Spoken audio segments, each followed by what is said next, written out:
Hello friends, welcome to I channel study for you. So guys, आज के इस video में हम लोग देखने वाले हैं जो आपका एसएससी एमटीएस का एग्ज़ाम होने वाला है 1 सितंबर से लेकर 14 सितंबर तक। उसके लिए हाल ही के एग्ज़ाम में टीसीएस के द्वारा जितने भी प्रश्न पूछे गए हैं उन सभी प्रश्नों को जो है इस वीडियो में डिस्कस करने वाले हैं। तो जो भी कैंडिडेट्स इस बार एसएससी एमटीएस का एग्ज़ाम देने वाले हैं, मैं आपको 100% ये गारंटी देता हूँ कि आपके एसएससी एमटीएस के एग्ज़ाम में यहाँ से प्रश्न जरूर पूछे जाएंगे। तो वीडियो को जो है लास्ट तक जरूर देखिएगा। और आपसे रिक्वेस्ट करता हूँ, अभी तक आपने मेरे चैनल को अगर सब्सक्राइब नहीं किया है तो एसएससी एमटीएस एग्ज़ाम से रिलेटेड पर्पल की अपडेट के लिए जो है चैनल को सब्सक्राइब ज़रूर कर दीजिएगा। और बगल में ही आपको एक बेल आइकन यानी घंटी का निशान भी दिख रहा होगा, तो आप उसे भी जो है ज़रूर प्रेस कर दीजिएगा। तो चलिए वीडियो को स्टार्ट करते हैं। तो आपका पहला क्वेश्चन आया था, मेसी ये जो है किस खेल से संबंधित है। तो देखिए, ये जो आपके लियोनेल मेसी है ना, ये अर्जेंटीना के एक फुटबॉलर है। तो फुटबॉलर आपका यहाँ पे करेक्ट आंसर होगा। अब देखिए, लियोनेल मेसी की बात आ गई है तो देखिए 2022 का जो फीफा विश्व कप हुआ था ना, जो कि आपका यूएई कतर में आयोजित किया गया था, जिसका विजेता टीम जो ये आपका अर्जेंटीना रहा था। और अर्जेंटीना के जो कप्तान है ना, ये आपके लियोनेल मेसी रहे थे। वहीं अगर बात कर ले 2022 के फीफा विश्व कप का उप विजेता टीम कौन रहा था, तो देखिए इसके जो उप विजेता टीम है ना, वो आपका फ्रांस देश रहा था। तो ये फैक्ट भी आपको ध्यान में रखना है। और देखिए, मैं आपको बता दूं कि अब तक जो अर्जेंटीना 3 बार जो फीफा विश्व कप का जो खिताब है वो जीत चुका है। तो ये पॉइंट भी आप ध्यान में रखिएगा। नेक्स्ट क्वेश्चन आपका यहाँ पर आता है कि राष्ट्रमंडल खेल में बजरंग पूनिया ने जो है किस खेल में जो वो स्वर्ण पदक जीता था, यानी बजरंग पूनिया ये जो है किस खेल से संबंधित है, ये प्रश्न पूछा गया था। तो देखिए, मैं आपको बता दूं कि राष्ट्रमंडल खेल में बजरंग पूनिया ने जो है कुश्ती खेल में जो है ये स्वर्ण पदक जीते थे। तो कुश्ती आपका यहाँ पे करेक्ट आंसर होगा। इसके अलावा एग्जाम में यहाँ से प्रश्न बनता है कि बजरंग पूनिया ने जो है कितने वर्ग फ्री स्टाइल में जो है ये गोल्ड मेडल जीते थे। तो देखिए, पुरुषों के 65 किलो फ्री स्टाइल वर्ग में जो है फाइनल में कनाडा के मैकलिन लालचन को हराकर जो है बजरंग पूनिया ने स्वर्ण पदक जीता था। तो ये फैक्ट भी आप ध्यान में रखिएगा। अब देखिए, राष्ट्रमंडल खेल की बात आ गई है तो राष्ट्रमंडल खेल के बारे में प्रश्न देख लेते हैं, जहां से एग्जाम में अक्सर आपके प्रश्न पूछे जाते हैं।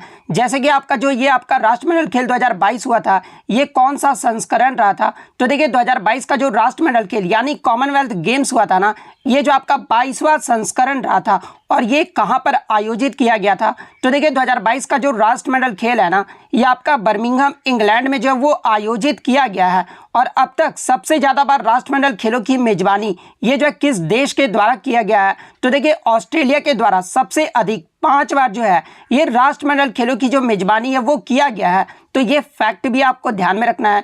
इसके अलावा बात कर ले 2018 का जो राष्ट्रमंडल खेल हुआ था, जो कि आपका 21वां संस्करण था, और ये कहां पर आयोजित किया गया था। तो देखिए 2018 का जो कॉमनवेल्थ गेम्स हुआ था ना, ये आपका गोल्ड कोस्ट ऑस्ट्रेलिया में आयोजित किया गया था। तो ये फैक्ट भी आपको ध्यान में रखना है। इसके अलावा मैं आपको बता दूं कि भारत में अब तक जो एक बार ही जो है आपका राष्ट्रमंडल खेल आयोजित किया गया है, जो कि आपका 2010 में आयोजित किया गया था, और ये भी आपका दिल्ली में आयोजित किया गया था। तो ये पॉइंट भी आप ध्यान में रखिएगा। इसके अलावा एग्जाम में एक प्रश्न और यहाँ से बनता है कि 2022 का जो आपका कॉमनवेल्थ गेम्स हुआ था, इसमें जो है भारत के तरफ से उद्घाटन समारोह में जो है आपके ध्वजवाहक जो वो कौन रहे थे। तो देखिए, उद्घाटन समारोह के जो ध्वजवाहक है ना, ये आपके मनप्रीत सिंह जो कि हॉकी से संबंधित है, और पीवी सिंधु जो कि आपके बैडमिंटन खेल से संबंधित है। मनप्रीत सिंह और पीवी सिंधु जो है ये उद्घाटन समारोह के जो वो ध्वजवाहक रहे थे। वहीं अगर समापन समारोह की बात कर ले तो देखिए 2022 के कॉमनवेल्थ गेम्स में समापन समारोह के जो आपके जो ध्वजवाहक रही थी वो आपका निखत जरीन रही थी, जो कि मुक्केबाजी खेल से संबंधित है। और सेकंड आपका कमल जो है ये आपका अंचत शरद कमल रहे थे, जो कि आपके टेबल टेनिस खेल से संबंधित है। तो अगर समापन समारोह का ध्वजवाहक अगर पूछा जाए तो निखत जरीन और अंचत शरद कमल रहे थे। तो ये फैक्ट भी आपको ध्यान में रखना है। इसके अलावा मैं आपको बता दूं कि आपके 2022 कॉमनवेल्थ गेम्स में जो है आपके 4 नए खेल को जो वो शामिल किया गया था, और वो 4 नए खेल कौन कौन से थे। तो पहला आपका 3x3 बास्केटबॉल खेल को शामिल किया गया था। इसके अलावा महिला T20 क्रिकेट को जो वो शामिल किया गया था। इसके अलावा पैरा टेबल टेनिस को जो वो शामिल किया गया था, और 3x3 व्हील चेयर बास्केटबॉल को भी जो वो शामिल किया गया था। तो ये फैक्ट भी आपको ध्यान में रखना है। इसके अलावा अगर पदक तालिका की बात कर ले तो देखिए पहले स्थान पे जो आपका देश रहा था ना वो आपका ऑस्ट्रेलिया देश रहा था। ऑस्ट्रेलिया ने जो टोटल 178 पदक जीते थे। सेकंड स्थान पे जो आपका इंग्लैंड देश रहा था। वहीं अगर भारत की बात कर ले तो भारत जो इसमें चौथे पायदान पे रहा था। भारत ने जो टोटल 61 पदक जीते थे, जिसमें अगर गोल्ड की बात कर ले तो देखिए भारत के द्वारा जो है 22 गोल्ड मेडल जीता गया था। वहीं अगर सिल्वर मेडल की बात कर ले तो सिल्वर जो वो 16 जीता गया था और 23 जो वो आपका ब्रॉन्ज मेडल जीता गया था। तो ये सारे पॉइंट जो आपको ध्यान में रखना है। नेक्स्ट क्वेश्चन आपका यहाँ पर आता है कि ड्रीम्स फ्रॉम माय फादर, ये जो पुस्तक है ना ये किसके द्वारा लिखा गया है? तो देखिए ड्रीम्स फ्रॉम माय फादर ये जो बराक ओबामा के द्वारा इस पुस्तक को लिखा गया है। तो बराक ओबामा आपका यहाँ पे करेक्ट आंसर होगा। नेक्स्ट क्वेश्चन आपका यहाँ पर आता है कि गयासुद्दीन तुगलक की मृत्यु के बाद दिल्ली की गद्दी पर जो ये कौन बैठा था? यानी दिल्ली का जो सुल्तान है ना गयासुद्दीन तुगलक के बाद ये जो है कौन बना था? तो देखिए सबसे पहले मैं आपको बता दूं कि गयासुद्दीन तुगलक की जो मृत्यु है ना ये आपका 1325 ईस्वी में हुआ था। और किस कारण से हुआ था? तो देखिए गयासुद्दीन तुगलक की जो मृत्यु है ना ये आपका लकड़ी के घर गिरने से जो है उसकी जो है वो मृत्यु हो गई थी। इसके अलावा मैं आपको बता दूं कि तुगलक वंश की भी जो स्थापना है ना ये आपका गयासुद्दीन तुगलक के द्वारा 1320 ईस्वी में किया गया था। और गयासुद्दीन तुगलक की मृत्यु के बाद दिल्ली की गद्दी पर जो है ये इसका उत्तराधिकारी मोहम्मद बिन तुगलक जो है वो बैठा था। तो मोहम्मद बिन तुगलक आपका यहाँ पे करेक्ट आंसर होगा। इसके अलावा मैं आपको बता दूं कि यहाँ से एग्जाम में प्रश्न बनता है गयासुद्दीन तुगलक के शासनकाल में जो है मंगोलों ने भारत पर आक्रमण जो ये कितने बार किया था? तो देखिए गयासुद्दीन तुगलक के शासनकाल में मंगोलों ने जो भारत पर आक्रमण है ना ये 29 बार किया था। और इसी के जो आपका अफ्रीका यात्री था ना इब्न बतूता, इसी के शासनकाल में जो ये भारत आया था। यानी मोहम्मद बिन तुगलक के शासनकाल में ही जो है अफ्रीका यात्री इब्न बतूता जो है ये आया था। तो ये फैक्ट भी आपको ध्यान में रखना है। नेक्स्ट क्वेश्चन आपका यहाँ पर आता है कि सुगी ये जो है किस राज्य का लोक नृत्य है? तो देखिए ये जो आपका सुगी है ना ये कर्नाटक राज्य का लोक नृत्य है। तो कर्नाटक आपका यहाँ पे करेक्ट आंसर होगा। इसके अलावा यक्षगान, हुतरी, कुनीथा और कारगा इन सभी जो नृत्य है ना ये कर्नाटक राज्य के लोक नृत्य हैं। नेक्स्ट क्वेश्चन आपका यहाँ पर आता है कि 2011 की जनगणना के अनुसार निम्नलिखित में से किस केंद्र शासित प्रदेश में जो है न्यूनतम लिंगानुपात रहा था? यानी सबसे कम जो लिंगानुपात है ना ये किस केंद्र शासित प्रदेश का रहा था? तो देखिए 2011 की जनगणना में सबसे कम जो लिंगानुपात वाला केंद्र शासित प्रदेश रहा था, यानी प्रति 1000 पुरुषों पर जो महिलाओं की जो सबसे कम संख्या है ना ये दमन और दीव यूटी का रहा था। दमन और दीव का जो आपका लिंगानुपात है ना ये आपका 1000 पुरुषों पर 618 महिलाएं थी। तो दमन और दीव आपका यहाँ पे करेक्ट आंसर होगा। इसके अलावा बात कर ले किस केंद्र शासित प्रदेश का सबसे अधिक लिंगानुपात रहा था? तो देखिए सबसे अधिक जो लिंगानुपात है ना ये आपका पुदुचेरी का रहा था।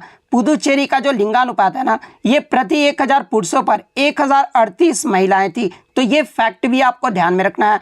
अगर राज्य की बात कर ले तो देखिए सबसे अधिक जो लिंगानुपात वाला राज्य रहा था वो आपका केरल राज्य रहा था। और ओवरऑल में भी जो सबसे अधिक लिंगानुपात वाला रहा था वो आपका केरल राज्य रहा था।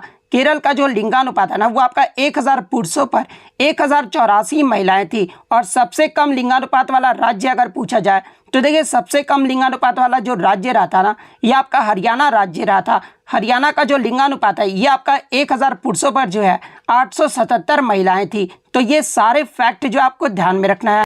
इसके अलावा बात कर ले 2011 की जनगणना के अनुसार भारत का जो सेक्स रेशियो यानी लिंगानुपात कितना रहा था? तो ये आपका 943 या 9043 जो है ये रहा था। और 2001 में भारत का लिंगानुपात कितना रहा था? तो ये आपका 933 रहा था। तो ये फैक्ट भी आप ध्यान में रखिएगा।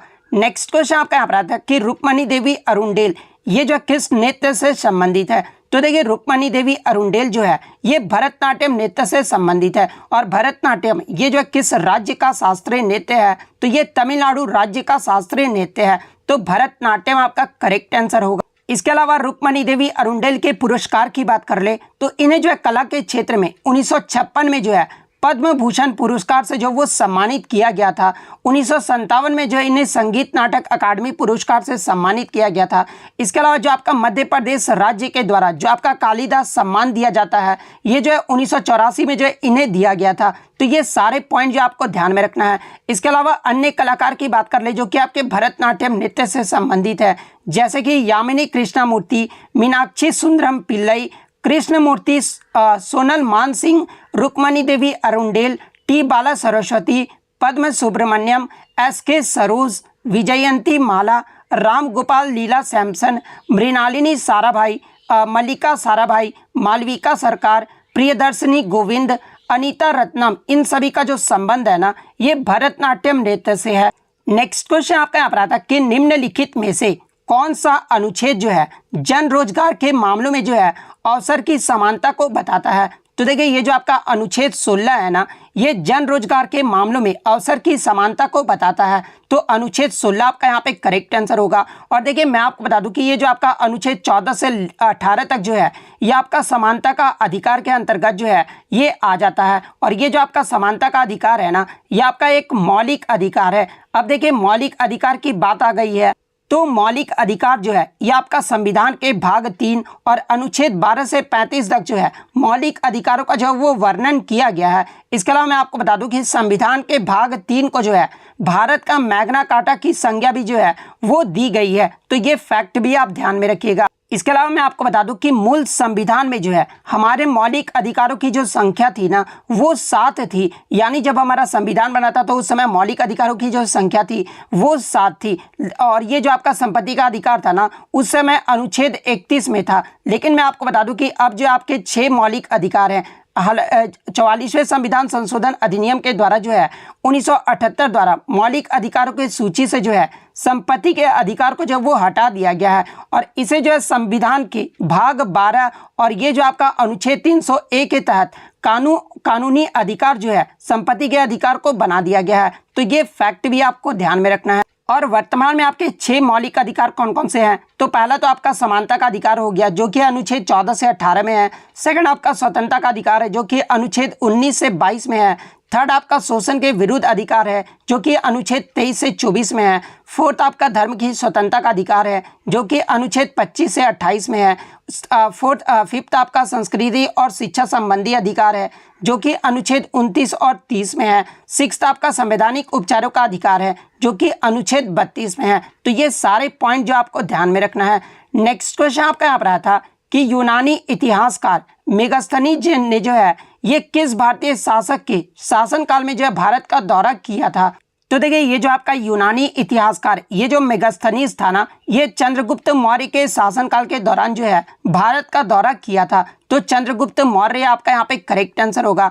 इसके अलावा एग्जाम में एक प्रश्न और बनता है कि ये जो आपका मेगास्थनीज था ना ये किसका राजदूत था? तो देखिए ये जो आपका मेगास्थनीज था ना ये चंद्रगुप्त मौर्य के दरबार में सेल्यूकस निकेटर प्रथम जो था ना उसका जो है ये राजदूत था। तो ये पॉइंट भी आप ध्यान में रखिएगा। इसके अलावा जो आपका प्रसिद्ध पुस्तक इंडिका नामक जो पुस्तक भी है ना ये आपका मेगास्थनीज के द्वारा लिखा गया है। तो ये पॉइंट भी आप ध्यान में रखिएगा। नेक्स्ट क्वेश्चन आपका यहाँ पर आया था कि बैसाखी का जो त्यौहार है ये किस महीने में मनाया जाता है?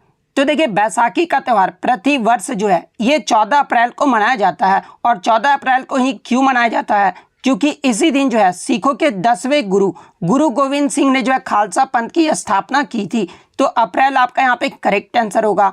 नेक्स्ट क्वेश्चन आपका यहाँ पर आता है कि भारत का पहला उच्च न्यायालय यानी हाई कोर्ट की जो स्थापना है ना ये कब किया गया था? तो देखिए भारत का जो सबसे पुराना उच्च न्यायालय है ये आपका कलकत्ता उच्च न्यायालय है। और कलकत्ता उच्च न्यायालय की जो स्थापना है ना ये आपका 1 जुलाई 1862 को किया गया था। तो 1862 आपका यहाँ पे करेक्ट आंसर होगा। और वर्तमान में भारत के उच्च न्यायालयों की संख्या की बात कर ले तो देखिए वर्तमान में भारत में जो है अभी 25 उच्च न्यायालय हैं। तो ये फैक्ट भी आप ध्यान में रखिएगा। नेक्स्ट क्वेश्चन आपका यहाँ पर आता कि where is DNA found in a cell यानी कोशिका में डीएनए जो है ये कहाँ पाया जाता है? तो देखिए कोशिका में जो डीएनए है ना ये आपका न्यूक्लियस यानी नाभिक में जो है वो पाया जाता है। तो नाभिक आपका यहाँ पे करेक्ट आंसर होगा। इसके अलावा एग्जाम में एक प्रश्न और पूछा जाता है कि नाभिक के अलावा डीएनए और जो है कहाँ पाया जाता है? तो देखिए नाभिक के अलावा माइटोकॉन्ड्रिया और क्लोरोप्लास्ट में जो है ये आपका डीएनए पाया जाता है। तो ये फैक्ट भी आपको ध्यान में रखना है। इसके अलावा डीएनए का जो है फुल फॉर्म पूछा जाता है एग्जाम में। तो देखिए डीएनए का जो फुल फॉर्म होता है ना ये आपका डीऑक्सीराइबोन्यूक्लिक एसिड होता है। तो ये फैक्ट भी आपको ध्यान में रखना है। नेक्स्ट क्वेश्चन आपका यहाँ पर आया था कि एक बैटरी द्वारा किस प्रकार की ऊर्जा को जो है विद्युत ऊर्जा में परिवर्तित किया जाता है? तो देखिए बैटरी जो है ये आपका रासायनिक ऊर्जा को संग्रहित करता है और इसे जो है विद्युत ऊर्जा में जो वो परिवर्तित करता है। यानी बैटरी जो आपका रासायनिक ऊर्जा को आपका जो है विद्युत ऊर्जा में परिवर्तित करता है। तो रासायनिक ऊर्जा को विद्युत ऊर्जा आपका यहाँ पे करेक्ट आंसर होगा। इसके अलावा अगर बात कर ले विद्युत मोटर के बारे में, तो देखिए विद्युत मोटर जो है ये विद्युत ऊर्जा को जो है यांत्रिक ऊर्जा में बदलता है, और ये जो आपका डायनेमो है ना, ये यांत्रिक ऊर्जा को जो है विद्युत ऊर्जा में बदलता है। तो ये पॉइंट भी आप ध्यान में रखिएगा। नेक्स्ट क्वेश्चन आपका यहाँ पर आता है कि लाइकेन, और ये जो आपका लाइकेन और ये आपका कोई जो है ना, ये किस प्रकार के वनस्पति में पाए जाते हैं। तो देखिए कोई और लाइकेन जो है ये आपका टुंड्रा वनस्पति में जो है वो पाया जाता है। तो टुंड्रा वनस्पति आपका करेक्ट आंसर होगा। नेक्स्ट क्वेश्चन आपका यहाँ पर आता है कि दक्कन का पठार ये जो है किस नदी के दक्षिण में स्थित है। तो देखिए दक्कन का जो पठार है ना, ये एक आपका त्रिकोणीय भूभाग है जो नर्मदा नदी के दक्षिण में स्थित है। तो नर्मदा नदी आपका यहाँ पे करेक्ट आंसर होगा। और देखिए दक्कन के पठार की जो प्रमुख नदियां हैं, जैसे कि आपका नर्मदा नदी, कावेरी नदी, गोदावरी नदी, इसके अलावा कृष्णा नदी, ये सभी जो है ना ये आपके प्रमुख नदियां हैं। तो ये फैक्ट भी आप ध्यान में रखिएगा। नेक्स्ट क्वेश्चन आपका यहाँ पर आता है कि 1989 में राष्ट्रीय ग्रामीण रोजगार कार्यक्रम को जो है ये किस योजना में जो वो मिलाया गया था। तो देखिए मैं आपको बता दूं कि 1 अप्रैल 1989 को प्रधानमंत्री राजीव गांधी के द्वारा राष्ट्रीय ग्रामीण रोजगार कार्यक्रम और ग्रामीण भूमिहीन रोजगार गारंटी कार्यक्रम को जो है यह आपका जवाहर रोजगार योजना में जो वो मिला दिया गया था। तो जवाहर रोजगार योजना आपका यहाँ पे करेक्ट आंसर होगा। नेक्स्ट क्वेश्चन आपका यहाँ पर आता है कि भारत में राष्ट्रपति के चुनाव के लिए जो है निम्नलिखित में से कौन जो है निर्वाचक मंडल का हिस्सा होते हैं। तो देखिए मैं आपको बता दूं कि राष्ट्रपति का जो चुनाव है ना, वो सीधे लोगों के द्वारा जो है वो नहीं किया जाता है, बल्कि इनका जो निर्वाचन है ना, ये आपका निर्वाचक मंडल के सदस्यों द्वारा उनका जो निर्वाचन है वो किया जाता है। तो राष्ट्रपति के चुनाव में निर्वाचक मंडल के सदस्य में कौन कौन आपके शामिल होते हैं। तो देखिए मैं आपको बता दूं कि संसद के दोनों सदनों के निर्वाचित सदस्य, यानी लोकसभा और राज्यसभा के जो दोनों आपके निर्वाचित सदस्य होते हैं ना, वो जो है भाग लेते हैं। इसके अलावा राज्यों के विधानसभा के जो निर्वाचित सदस्य होते हैं वो आपके भाग लेते हैं। इसके अलावा दिल्ली और पुडुचेरी संघ शासित प्रदेश के विधानसभा के जो निर्वाचित सदस्य होते हैं ना, वो आपके सम्मिलित होते हैं। तो ये आपका यहाँ पे करेक्ट आंसर होगा। नेक्स्ट क्वेश्चन आपका यहाँ पर आता है कि हाल ही में किस राज्य ने जो है छात्राओं के लिए पुदुमाई पेन योजना जो वो शुरू किया गया है। तो देखिए मैं आपको बता दूं कि 5 सितंबर 2022 को तमिलनाडु के मुख्यमंत्री के द्वारा जो है यह आपका पुदुमाई पेन योजना जो वो शुरू किया गया है। तो तमिलनाडु आपका यहाँ पे करेक्ट आंसर होगा। और देखिए इस योजना के तहत सरकारी स्कूलों में कक्षा से 6 से 12 तक पढ़ने वाले सभी छात्राओं को जो है उच्च शिक्षा प्राप्त करने के लिए प्रति माह जो है यह आपका 1000 रुपये जो है वो दिए जाएंगे। तो ये फैक्ट भी आप ध्यान में रखिएगा। नेक्स्ट क्वेश्चन आपका यहाँ पर आया था कि 1855 और 56 में इनमें से जो है कौन सा विद्रोह हुआ था। तो जहां पे ऑप्शन में आपका संथाल विद्रोह दिया गया था। तो देखिए ये जो आपका संथाल विद्रोह है ना, ये आपका 1855-56 में हुआ था। तो संथाल विद्रोह आपका यहाँ पे करेक्ट आंसर होगा। और देखिए संथाल विद्रोह का जो मुख्य कारण क्या रहा था। तो देखिए इस विद्रोह का जो मूल कारण रहा था ना, वो अंग्रेजों के द्वारा जमींदारी व्यवस्था तथा साहूकारों को महाजनों के द्वारा शोषण एवं अत्याचार करना था। इस कारण से जो ये आपका संथाल विद्रोह जो वो किया गया था। और इस विद्रोह का जो नेतृत्व है वो किसने किया था। तो देखिए संथाल विद्रोह का जो नेतृत्व है ना, ये आपका सिद्धू, कान्हू, चांद और भैरव के द्वारा किया गया था। तो ये फैक्ट भी आपको ध्यान में रखना है। नेक्स्ट क्वेश्चन आपका यहाँ पर आता है कि रामप्पा मंदिर ये जो किस भगवान को समर्पित है। तो देखिए अगर रामप्पा मंदिर की बात कर ले तो इसे जो रुद्रेश्वर मंदिर के नाम से भी जो है वो जाना जाता है। और ये जो आपका रामप्पा मंदिर है ना, ये आपका तेलंगाना राज्य में स्थित है। और ये जो आपका रामप्पा मंदिर है ये भगवान शिव को समर्पित है। तो भगवान शिव आपका यहाँ पे करेक्ट आंसर होगा। नेक्स्ट क्वेश्चन आपका यहाँ पर आया था कि विटामिन सी ये जो किस में पाया जाता है। तो देखिए मैं आपको बता दूं कि जितने भी खट्टे जो रसदार फल होते हैं ना, जैसे कि आंवला, नारंगी, नींबू, संतरा, अंगूर, इन सभी फलों में जो है आपके विटामिन सी पाए जाते हैं। तो ऑप्शन में आपका नींबू दिया गया था। तो नींबू आपका यहाँ पे करेक्ट आंसर होगा। इसके अलावा विटामिन सी के रासायनिक नाम की बात कर ले तो देखिए विटामिन सी का जो रासायनिक नाम होता है ना, ये आपका एस्कॉर्बिक एसिड होता है, यानी एस्कॉर्बिक अम्ल होता है। और इसकी कमी से जो है कौन सा रोग होता है। तो देखिए विटामिन सी की कमी से आपका स्कर्वी रोग होता है। तो ये फैक्ट भी आपको ध्यान में रखना है। नेक्स्ट क्वेश्चन था कि ब्रह्म समाज के संस्थापक कौन थे, यानी ब्रह्म समाज की जो स्थापना है ना, ये किसके द्वारा किया गया था। तो देखिए मैं आपको बता दूं कि ब्रह्म समाज की जो स्थापना है ना, ये 20 अगस्त 1828 को राजा राम मोहन रॉय के द्वारा कलकत्ता में किया गया था। तो राजा राम मोहन रॉय आपका यहाँ पे करेक्ट आंसर होगा। इसके अलावा बात कर ले अन्य प्रमुख संगठन एवं संस्थापक के बारे में, जहां से अक्सर एग्जाम में प्रश्न पूछा जाता है, जैसे कि आत्मीय सभा की स्थापना ये जो है किसके द्वारा किया गया था।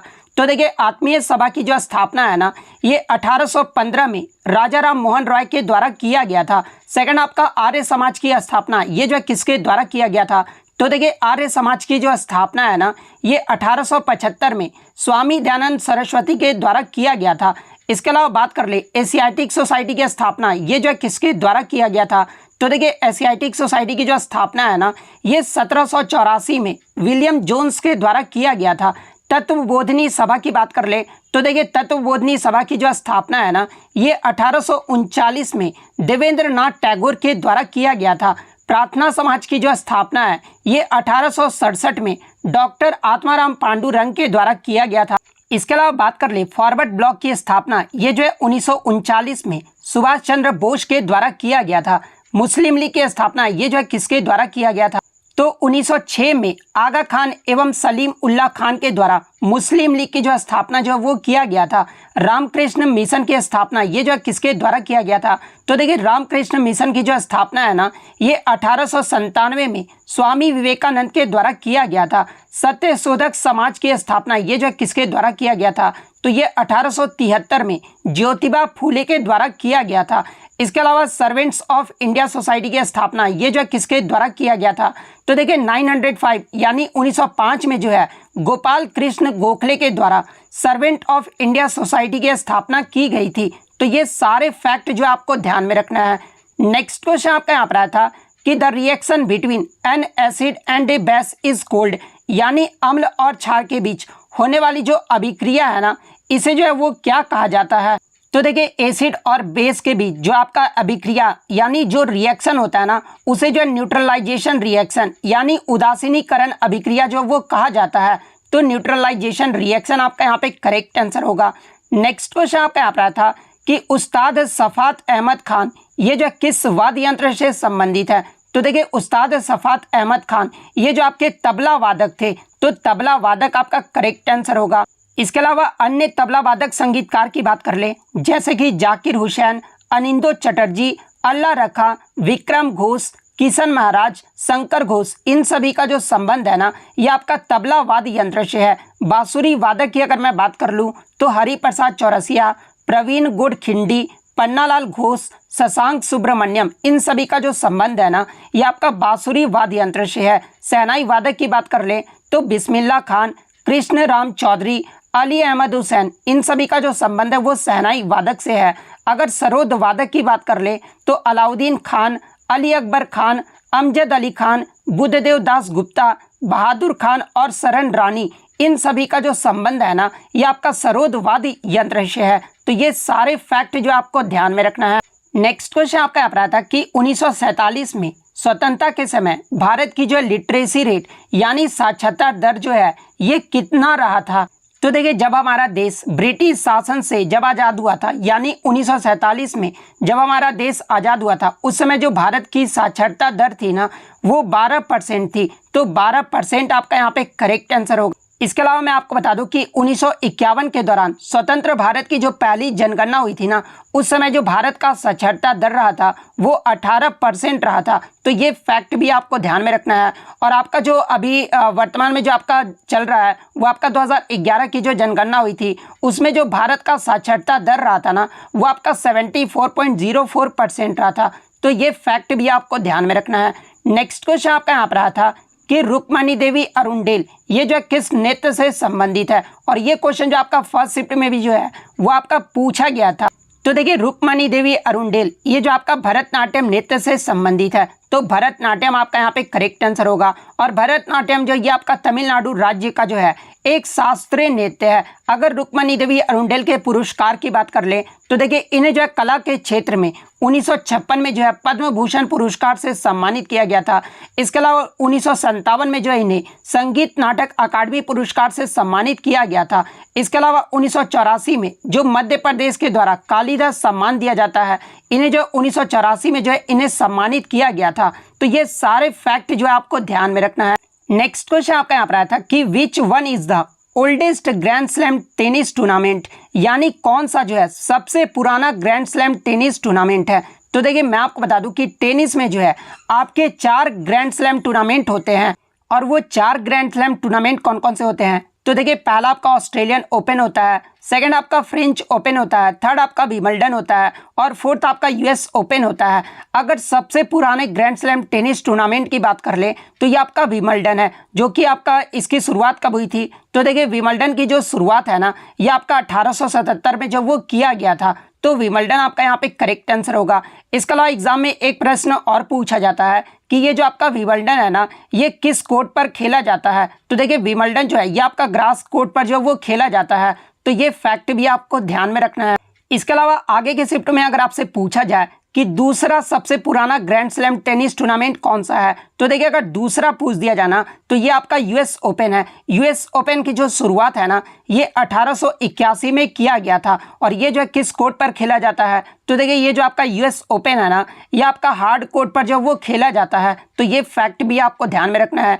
इसके अलावा ये जो आपका फ्रेंच ओपन है, इसकी जो शुरुआत है ये आपका 1891 में हुआ था, और ये जो है इस टूर्नामेंट को जो है यानी फ्रेंच ओपन को जो है ये आपका रोलैंड गैरोस टूर्नामेंट के नाम से भी जो है इसे जाना जाता है। और ये जो आपका फ्रेंच ओपन है ना, ये आपका क्ले कोर्ट पर जो वो खेला जाता है। चौथे अगर ओपन की बात कर ले तो ऑस्ट्रेलियन ओपन है, और ऑस्ट्रेलियन ओपन की जो शुरुआत है ये आपका 1905 में हुआ था, और ये जो ऑस्ट्रेलियन ओपन है ना, ये आपका हार्ड कोर्ट पर खेला जाता है।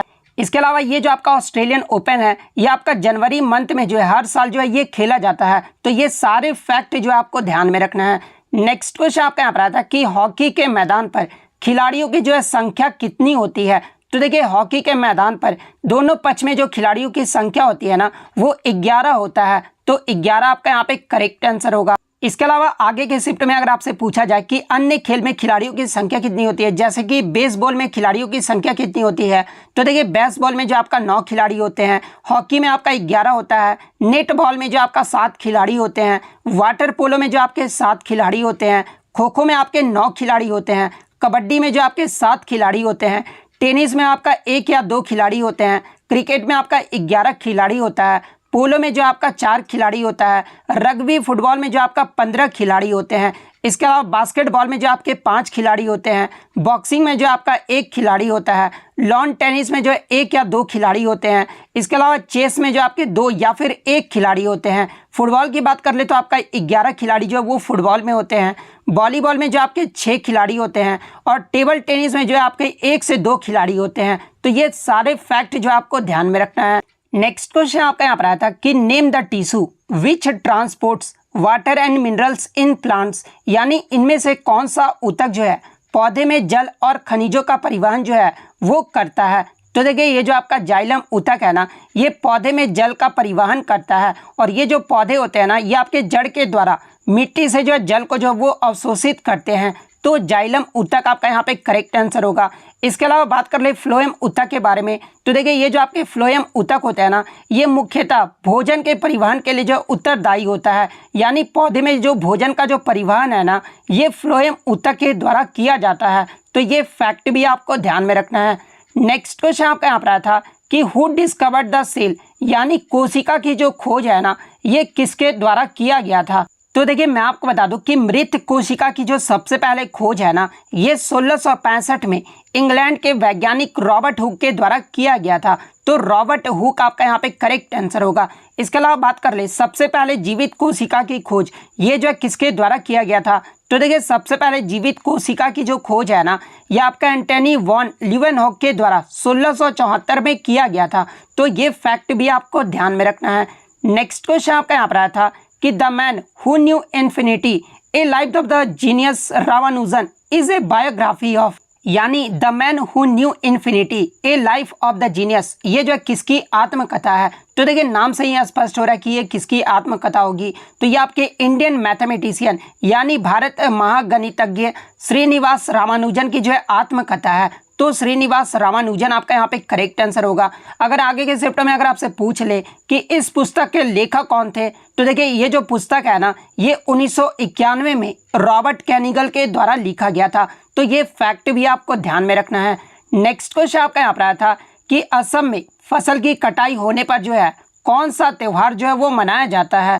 तो देखिए असम में फसल की कटाई होने पर जो है ये आपका बिहू त्यौहार मनाया जाता है। तो बिहू आपका यहाँ पे करेक्ट आंसर होगा। और देखिए मैं आपको बता दूं कि यहाँ से जो आपके लगातार प्रश्न पूछे जाते हैं एग्जाम में, जैसे कि पूछा जाता है कि असम में एक साल में जो है कितने बिहू मनाए जाते हैं। तो देखिए असम में एक साल में जो है आपके 3 बिहू मनाए जाते हैं। और वो 3 बिहू कौन कौन से हैं? तो पहला आपका बोहाग बिहू है, सेकंड आपका माघ बिहू है और थर्ड आपका काटी बिहू है। तो ये फैक्ट आपको ध्यान में रखना है।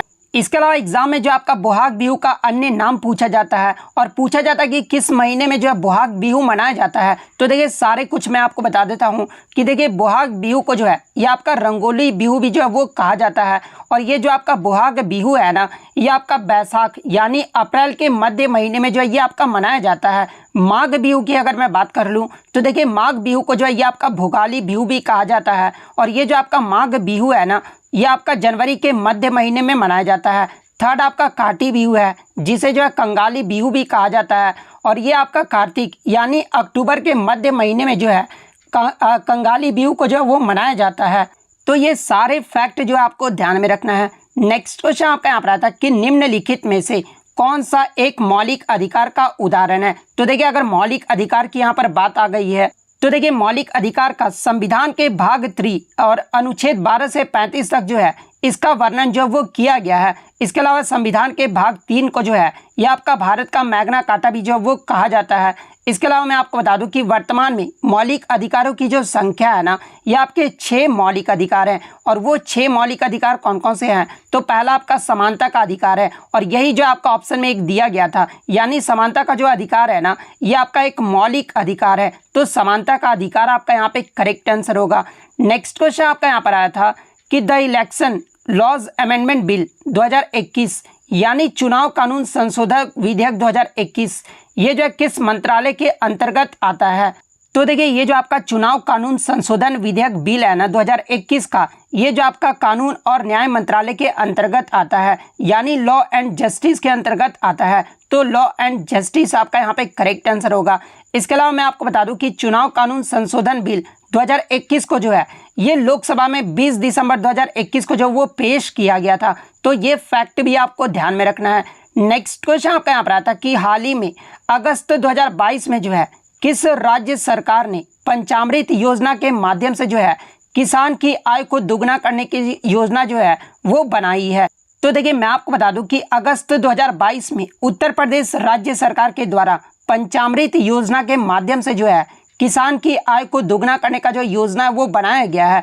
तो उत्तर प्रदेश आपका यहाँ पे करेक्ट आंसर होगा। नेक्स्ट क्वेश्चन आपका यहाँ पर आता है कि इनमें से किस केंद्र शासित प्रदेश का जो है अपना उच्च न्यायालय यानी अपना हाई कोर्ट है। तो देखिए मैं आपको बता दूं कि दिल्ली भारत का एक केंद्र शासित प्रदेश है जिसका अपना एक उच्च न्यायालय है। तो दिल्ली आपका यहाँ पे करेक्ट आंसर होगा। और देखिए दिल्ली उच्च न्यायालय की जो स्थापना है ना, ये आपका 31 अक्टूबर 1966 को ये जो आपका 4 जजों के साथ जो वो किया गया था। इसके अलावा पूछा जाता है कि दिल्ली के उच्च न्यायालय की जो स्थापना है उस समय जो मुख्य न्यायाधीश कौन थे। तो देखिए मुख्य न्यायाधीश की बात कर ले तो ये आपके KS हेगड़े थे। तो ये फैक्ट भी आपको ध्यान में रखना है। नेक्स्ट क्वेश्चन आपका यहाँ पर आता कि किस नदी को जो है दक्षिण गंगा के नाम से जाना जाता है। तो देखिए दक्षिण गंगा के नाम से जो है ये आपका गोदावरी नदी को जाना जाता है। तो गोदावरी नदी आपका यहाँ पे करेक्ट आंसर होगा। इसके अलावा बात कर ले दक्षिण भारत की गंगा अगर पूछा जाए तो देखिए दक्षिण भारत की गंगा के रूप में जो है ये आपका कावेरी नदी को जाना जाता है। तो ये फैक्ट भी आपको ध्यान में रखना है। नेक्स्ट क्वेश्चन आपका यहाँ पर था कि पृथ्वी की सतह पर कौन से बल जो है वो कार्य करते हैं। तो देखिए पृथ्वी की सतह पर जो है ये आपका गुरुत्वाकर्षण बल यानी ग्रेविटेशनल फोर्स जो वो कार्य करता है। तो ग्रेविटेशनल फोर्स आपका करेक्ट आंसर होगा। नेक्स्ट क्वेश्चन आपका यहाँ पर आता है कि वर्ष 2021 का अभिनंदन सरोजा राष्ट्रीय पुरस्कार ये जो है इनमें से किसे दिया गया था। तो देखिए वर्ष 2021 का अभिनंदन सरोजा जो राष्ट्रीय पुरस्कार है ना, ये अपर्णा सतीशन को दिया गया था। तो अपर्णा सतीशन आपका यहाँ पे करेक्ट आंसर होगा। बात कर ले अपर्णा सतीशन के बारे में तो देखिए अपर्णा सतीशन जो है ये कुचिपुड़ी और भरतनाट्यम नृत्य की नृत्यांगना है। तो ये फैक्ट भी आपको ध्यान में रखना है। Next question Gorakhpur is the headquarter of which railway, यानी गोरखपुर जो है ये किस रेलवे का मुख्यालय है। तो देखिए गोरखपुर की बात कर ले तो ये आपका नॉर्थ ईस्टर्न रेलवे यानी पूर्वोत्तर रेलवे का जो है ये मुख्यालय है। तो पूर्वोत्तर रेलवे आपका यहाँ पे करेक्ट आंसर होगा। इसके अलावा मैं आपको बता दूं कि भारतीय रेलवे को जो है 18 जोन और 73 मंडलों में जो है ये आपका विभाजित किया गया है और रेलवे जोन में सबसे बड़ा जो क्षेत्र है ना ये आपका उत्तरी जोन है। तो ये फैक्ट भी आपको ध्यान में रखना है। इसके अलावा अन्य रेलवे जोन के मुख्यालय की बात कर ले, जैसे कि मध्य रेलवे का आपका मुख्यालय कहाँ पर है तो ये आपका मुंबई में है। उत्तर रेलवे का जो मुख्यालय है ये आपका दिल्ली में है। पूर्वोत्तर रेलवे का जो मुख्यालय है ये आपका गोरखपुर में है। पूर्वोत्तर सीमांत रेलवे की अगर बात कर ले मुख्यालय कहाँ पर है तो ये आपका गुवाहाटी में है। पूर्वी रेलवे का जो मुख्यालय ये आपका कोलकाता में है। दक्षिण पूर्व रेलवे का जो मुख्यालय ये आपका कोलकाता में है। इसके अलावा दक्षिण मध्य रेलवे का जो मुख्यालय ये आपका सिकंदराबाद में है। दक्षिण रेलवे का अगर मुख्यालय पूछा जाए तो ये आपका चेन्नई में स्थित है। इसके अलावा पश्चिम रेलवे का मुख्यालय अगर पूछा जाए तो ये आपका मुंबई में स्थित है। दक्षिण पश्चिम रेलवे का मुख्यालय अगर पूछा जाए तो ये आपका हुबली में है। उत्तर पश्चिम रेलवे का मुख्यालय जो है ये आपका जयपुर में है। पश्चिम मध्य रेलवे का जो मुख्यालय ये आपका जबलपुर में है। उत्तर मध्य रेलवे का जो मुख्यालय ये आपका इलाहाबाद में है। दक्षिण पूर्व मध्य रेलवे का जो मुख्यालय ये आपका बिलासपुर में है। पूर्व तट रेलवे का जो मुख्यालय ये आपका भुवनेश्वर में स्थित है। इसके अलावा पूर्व मध्य रेलवे का जो मुख्यालय ये आपका हाजीपुर में है। मेट्रो रेलवे का जो मुख्यालय ये आपका कोलकाता में है। दक्षिण तट रेलवे का जो मुख्यालय ये आपका विशाखापट्टनम में है। तो ये सारे फैक्ट जो आपको ध्यान में रखना है। नेक्स्ट क्वेश्चन आपका यहाँ पर आता है कि हर्षवर्धन के दरबारी कवि कौन थे। तो देखिए हर्षवर्धन के जो दरबारी कवि थे ना ये बाण भट्ट थे। तो बाण भट्ट आपका यहाँ पे करेक्ट आंसर होगा। इसके अलावा एग्जाम में एक प्रश्न और यहाँ से बनता है कि हर्षवर्धन की जो जीवनी है ना जिसका नाम हर्षचरित है ये जो किसके द्वारा लिखा गया है। तो देखिए हर्षवर्धन की जीवनी हर्षचरित जो है ये बाणभट्ट ने संस्कृत में जो है वो लिखा है। तो ये फैक्ट भी आपको ध्यान में रखना है। नेक्स्ट क्वेश्चन आपका यहाँ पर आया था कि प्रार्थना समाज के संस्थापक कौन थे। तो देखिए प्रार्थना समाज की जो स्थापना है ना ये आत्माराम पांडुरंग के द्वारा बंबई में जो है 31 मार्च 1867 को किया गया था। तो आत्माराम पांडुरंग आपका करेक्ट आंसर होगा। नेक्स्ट तो थर्ड शिफ्ट में जो आपका पहला क्वेश्चन आया था कि कोनेरू हम्पी निम्नलिखित में से किस खेल से संबंधित है। तो देखिए ये जो आपका कोनेरू हम्पी है ना ये शतरंज यानी चेस खेल से संबंधित है। तो शतरंज आपका यहाँ पे करेक्ट आंसर होगा। इसके अलावा बात कर ले ये जो आपका कोनेरू हम्पी है ये भारत के किस राज्य से संबंधित है। तो ये आंध्र प्रदेश के गुड़ीवाड़ा से है। तो ये फैक्ट भी आपको ध्यान में रखना है। नेक्स्ट क्वेश्चन आपका यहाँ पर आता है कि in the plant kingdom ferns and ferns allies belong to which group, यानी पौधे के साम्राज्य में फर्न्स और फर्न सहयोगी जो है ये किस समूह से संबंधित है। तो देखिए प्लांट किंगडम में फर्न्स और फर्न जो सहयोगी है ना ये आपके टेरिडोफाइटा समूह से संबंधित है। तो टेरिडोफाइटा आपका यहाँ पे करेक्ट आंसर होगा। इसके अलावा मैं आपको बता दूं कि ये जो आपका टेरिडोफाइटा जो पौधे होते हैं ना ये आपके बीजाणुओं के माध्यम से जो है वो प्रजनन करते हैं, ना कि बीजों के द्वारा जो वो प्रजनन करते हैं। तो ये फैक्ट भी आपको ध्यान में रखना है। नेक्स्ट क्वेश्चन आपका यहाँ पर आया था कि वेदांतम सत्यनारायण शर्मा इनका जो संबंध है ना ये किस शास्त्रीय नृत्य से है। तो देखिए वेदांतम सत्यनारायण शर्मा का जो संबंध है ना ये कुचिपुड़ी नृत्य से है। तो कुचिपुड़ी आपका यहाँ पे करेक्ट आंसर होगा। नेक्स्ट क्वेश्चन आपका यहाँ पर आया था कि बैसाखी पर्व ये जो है किस राज्य में मनाया जाता है। तो देखिए ये जो आपका बैसाखी पर्व है ना ये जनरली आपका पंजाब और हरियाणा राज्य में मनाया जाता है। तो पंजाब और हरियाणा आपका यहाँ पे करेक्ट आंसर होगा। नेक्स्ट क्वेश्चन आपका यहाँ पर आया था कि which among the following is a cold dry wind, यानी निम्नलिखित में से कौन सी जो है ठंडी शुष्क हवा है। तो आपके ऑप्शन में जो है पोलर स्टरलाइज विंड दिया गया था। तो देखिए ये जो आपका पोलर स्टरलाइज विंड यानी जो ये आपके ध्रुवीय पवनें होती है ना ये आपके कोल्ड ड्राई विंड यानी ठंडी शुष्क हवा होती है। तो ध्रुवीय पवनें आपका यहाँ पे करेक्ट आंसर होगा। नेक्स्ट क्वेश्चन आपका यहाँ पर आया था कि Hindustan aeronautics is related to which sector, यानी हिंदुस्तान एरोनॉटिक्स जो है ये किस क्षेत्र से संबंधित है। तो देखिए ये जो आपका हिंदुस्तान एरोनॉटिक्स है ना ये आपका एरोस्पेस और डिफेंस सेक्टर से संबंधित है। तो एरोस्पेस और डिफेंस सेक्टर आपका करेक्ट आंसर होगा। नेक्स्ट क्वेश्चन आपका यहाँ पर आया था कि Mahatma Gandhi established which organisation in South Africa in 1894, यानी महात्मा गांधी के द्वारा 1894 में जो है दक्षिण अफ्रीका में किस संगठन की जो स्थापना है वो किया गया था? तो देखिए महात्मा गांधी के द्वारा 1894 में जो है दक्षिण अफ्रीका में द नाटाल इंडियन कांग्रेस संगठन की जो स्थापना है वो किया गया था। तो देखिए द नाटाल इंडियन कांग्रेस आपका करेक्ट आंसर होगा। इसके अलावा आप कमेंट करके ये जवाब जरूर दीजिएगा कि महात्मा गांधी जो है दक्षिण अफ्रीका से भारत कब लौटे थे, यानी किस वर्ष जो है महात्मा गांधी दक्षिण अफ्रीका से भारत लौटे थे। ये जो आप कमेंट करके जो है वो जरूर जवाब दीजिएगा। नेक्स्ट क्वेश्चन आपका यहाँ पर आया था कि which UT has the highest population in 2001 to 2011, यानी 2001 से 2011 में किस केंद्र शासित प्रदेश की जो जनसंख्या है ना ये सबसे अधिक है? तो देखिए 2001 से 2011 में दिल्ली केंद्र शासित प्रदेश का जो जनसंख्या है ना वो सबसे अधिक है। तो दिल्ली आपका यहाँ पे करेक्ट आंसर होगा। नेक्स्ट क्वेश्चन आपका यहाँ पर आता कि सेल्यूकस निकेटर ने चंद्रगुप्त मौर्य के दरबार में जो है ये किसे भेजा था? तो देखिए सेल्यूकस निकेटर के द्वारा चंद्रगुप्त मौर्य के दरबार में ये जो है मेगास्थनीज को भेजा गया था। तो मेगास्थनीज आपका करेक्ट आंसर होगा। नेक्स्ट क्वेश्चन आपका यहाँ पर आया था कि विजयनगर साम्राज्य का जो विखंडन है ना ये किस युद्ध के बाद हुआ था? तो देखिए मैं आपको बता दूं कि ये जो आपका तालीकोटा का जो युद्ध है ना ये आपका 1565 ईस्वी में लड़ा गया था और इसी युद्ध के बाद जो है विजयनगर साम्राज्य का जो विखंडन है वो हुआ था। तो तालीकोटा का युद्ध आपका यहाँ पे करेक्ट आंसर होगा। इसके अलावा मैं आपको बता दूं कि विजयनगर साम्राज्य की स्थापना कब हुई थी?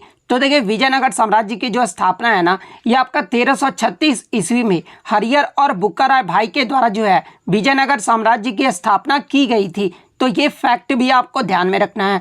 नेक्स्ट क्वेश्चन आपका यहाँ पर आया था कि who is the author of the book the Indian struggle for independence, यानी the Indian struggle for independence ये जो पुस्तक है ना ये किसके द्वारा लिखा गया है? तो ये पुस्तक जो आपका विपिन चंद्र पाल के द्वारा लिखा गया है।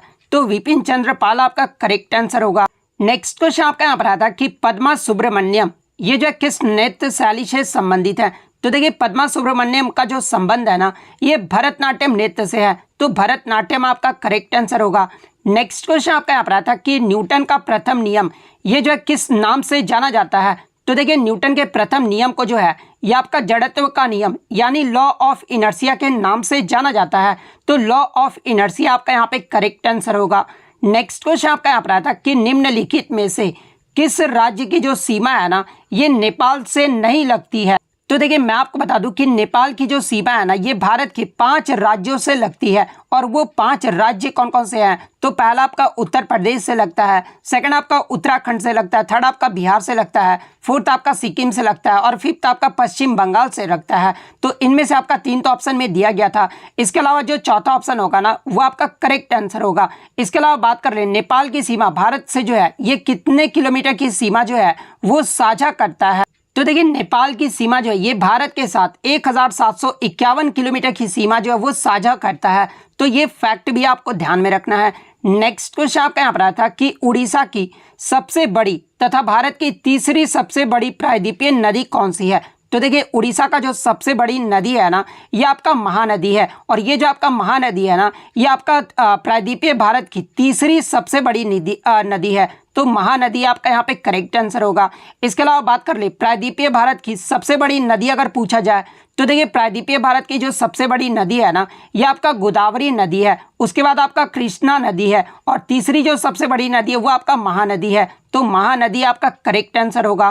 नेक्स्ट क्वेश्चन आपका यहाँ पर आता कि 2001 में किस शहनाई वादक को जो है भारत रत्न से सम्मानित किया गया था? तो देखिए ये जो आपके उस्ताद बिस्मिल्लाह खान है ना जो कि आपके शहनाई वादक वाद्य यंत्र से संबंधित है और इन्हें जो 2001 में जो है भारत रत्न से सम्मानित किया गया था। तो उस्ताद बिस्मिल्लाह खान आपका यहाँ पे करेक्ट आंसर होगा। इसके अलावा मैं आपको बता दूं कि 2001 में जो है आपके लता मंगेशकर को भी जो है वो आपका भारत रत्न से सम्मानित किया गया था। इसके अलावा मैं आपको बता दूं कि भारत रत्न की जो शुरुआत है ये आपका 1954 में किया गया था। तो ये फैक्ट भी आपको ध्यान में रखना है। नेक्स्ट क्वेश्चन आपका यहाँ पर आता है कि मिशन कर्मयोगी योजना ये जो किससे संबंधित है? तो देखिए ये जो आपका मिशन कर्मयोगी योजना है ना ये आपका सिविल सर्वेंट से संबंधित है, यानी सिविल सेवक से जो ये आपका संबंधित है। तो सिविल सर्वेंट आपका यहाँ पे करेक्ट आंसर होगा। इसके अलावा मैं आपको बता दूं कि ये जो आपका मिशन कर्मयोगी योजना है ना इस योजना का जो उद्देश्य है वो सरकारी कार्यालय में कार्यरत सभी कर्मचारियों की जो है योग्यता को उन्नत करना, ये जो आपका मिशन कर्मयोगी योजना का जो है मुख्य उद्देश्य है। तो ये फैक्ट भी आप ध्यान में रखिएगा। नेक्स्ट क्वेश्चन आपका यहाँ पर आता है कि मौलिक कर्तव्य ये जो है किस संविधान संशोधन के द्वारा जो है इसे जोड़ा गया था। तो देखिए मौलिक कर्तव्य की बात कर ले तो इसे जो है 42वें संविधान संशोधन अधिनियम 1976 के द्वारा सरदार स्वर्ण सिंह समिति के सिफारिश पर जो है 10 मौलिक कर्तव्यों को जो वो जोड़ा गया था। तो 42वां संविधान संशोधन 1976 आपका यहाँ पे करेक्ट आंसर होगा। इसके अलावा बात कर ले वर्तमान में मौलिक कर्तव्यों की संख्या कितनी है। तो देखिए वर्तमान में जो आपका मौलिक कर्तव्यों की संख्या है ना वो आपका 11 है और 11वां जो मौलिक कर्तव्य है ना ये आपका 86वें संविधान संशोधन 2002 के माध्यम से जो है 11वां मौलिक कर्तव्य को जो वो जोड़ा गया था। इसके अलावा मौलिक कर्तव्य की बात कर ले तो देखिए मौलिक कर्तव्य को जो ये आपका रूस देश के संविधान से लिया गया है और ये जो आपका मौलिक कर्तव्य है ना ये आपका अनुच्छेद 51A में है। इसके अलावा बात कर ले मौलिक कर्तव्य ये जो है किस भाग में है। तो ये आपका भाग 4A में है। इसके अलावा एग्जाम में एक प्रश्न और यहाँ से बनता है कि 42वें संविधान संशोधन 1976 के द्वारा जब मौलिक कर्तव्य को जोड़ा गया था उस समय जो है भारत के प्रधानमंत्री कौन थी। तो देखिए उस समय जो भारत के प्रधानमंत्री थी ना वो इंदिरा गांधी थी। तो ये फैक्ट भी आप ध्यान में रखिएगा। नेक्स्ट क्वेश्चन आपका यहाँ पर आता है कि महाबलीपुरम स्मारक ये जो है किस वन से संबंधित है। तो देखिए ये जो आपका महाबलीपुरम जो मंदिर है ना ये आपका तमिलनाडु राज्य में स्थित है और इसे जो है पल्लव राजवंश के दौरान जो वो बनाया गया था और पल्लव राजवंश में भी जो है किस राजा के द्वारा जो है स्थापित किया गया था। तो ये आपका नरसिंह वर्मन प्रथम के द्वारा जो है स्थापित किया गया था। तो पल्लव राजवंश आपका यहाँ पे करेक्ट आंसर होगा।